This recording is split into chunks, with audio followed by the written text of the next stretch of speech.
Ho, Tudor-minded people. It's Philadelphia Carey for Tudor Time Machine. The word I share with you this week is ambages. Marjorie, my lady's maid, is a pleasant creature, but oft-times when I call her, she is long in attending on me. When I upbraid her for her sloth, such torturous excuses flow from her tongue. I cry, my girl, enough!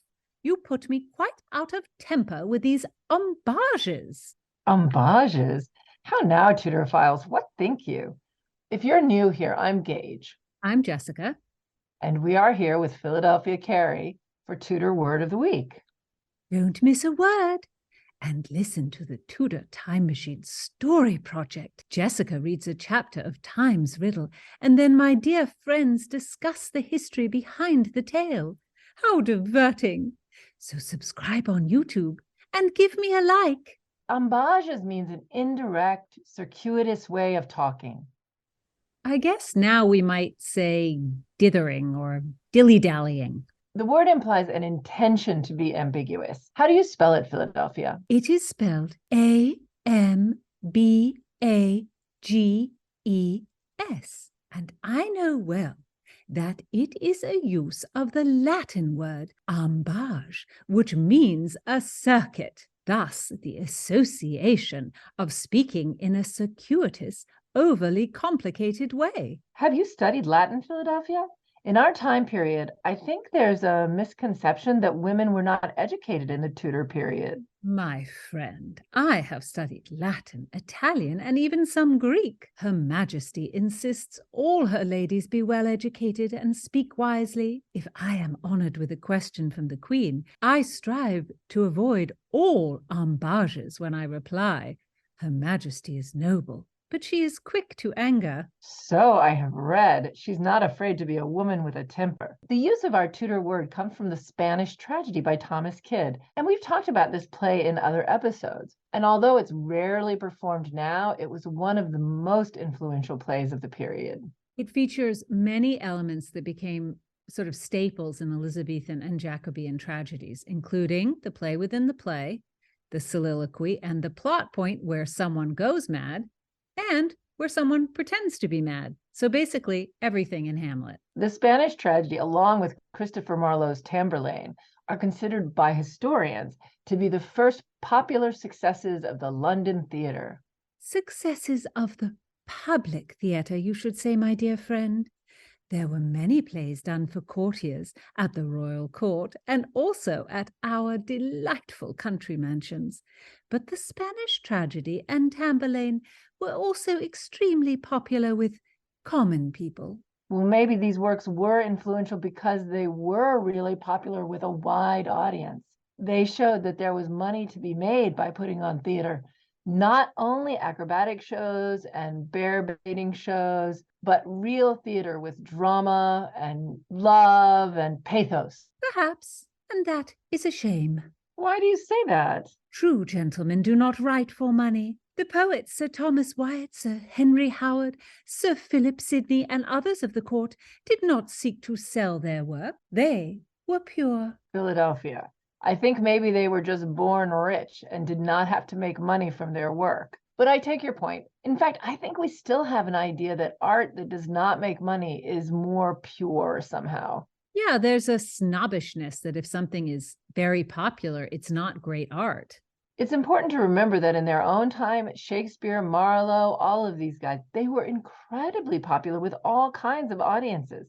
They were not at all considered highbrow in the way that they are now. The Spanish tragedy was probably written between 1582 and 1592, so kind of early in this cycle of plays that we've been talking about.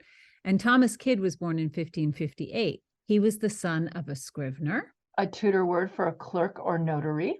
Yes, and like William Shakespeare, Kyd went to a Latin grammar school, but he did not go to university. In fact, historians think he probably took up his father's trade in order to make a living. Such a big point is always made of the fact that Shakespeare did not go to university, and somehow that means he would not have been educated enough to write the plays at the level that he wrote. But actually, many writers of this period did not go to university. Ben Jonson, Thomas Dekker, John Webster, they were also non-university wits. And as with Shakespeare, Kyd set his play in a completely foreign land, one he almost certainly never visited himself, not on a scrivener's salary. Give us a summary of the Spanish tragedy, Philadelphia. After a war with Portugal, a young and handsome soldier, Horatio, arrives home to Spain to meet his true love, Isabella.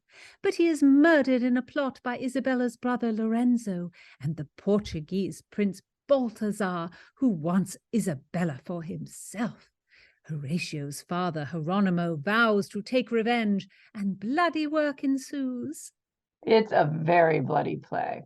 And there is some historical speculation that Ben Jonson, in his brief turn as an actor, played the lead, Don Hieronymo.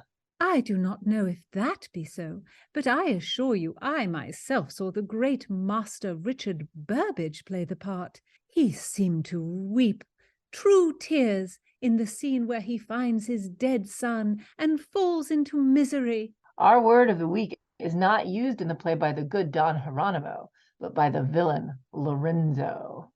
Lorenzo, encouraging the suit between his unwilling sister Isabella and the Prince Balthazar, tells the prince, "Tush, tush, my lord, let go these ambages, and in plain terms acquaint her with your love." That sounds like good advice. Stop dithering and tell her how you feel. That is common in all rom-coms. Well, howsoever the prince tries, Isabella is truly in love with Horatio and does not acquiesce to the prince's entreaties. Thus the prince and Lorenzo plot the death of her unfortunate lover. Oh no, much death and revenge ensues. The Spanish tragedy was so influential that it's referenced in many other plays. Ben Jonson mentions Hieronymo in the introduction to his Cynthia's Revels. And also he has a character disguise himself in Hieronymo's old cloak, ruff, and hat in The Alchemist. In Satyromastics in 1601, Thomas Dekker suggests that Jonson, in his early days as an actor, played Hieronymo. And also it's referenced in Thomas May's The Heir, which was much later, 1620, and as late as Thomas Rawlins' The Rebellion, which was in 1638. In the 20th century, T.S. Eliot quoted the title and the play in the last lines of his incredibly super influential poem, The Wasteland. Yes, Eliot writes, "These fragments have I shored against my ruins. Why then lie fit you? Hieronymo's mad again. Data, dayata, damyata. Shantith, shantith, shantith." Those lines have no sense. I say to your master Eliot, "Sir, speak plainly, away with these ambages." So give heed, Tudorphiles, bring some 16th century sauce to your vocabulary with ambages. Listen in next time. Don't miss a word. Subscribe on YouTube and give me a like.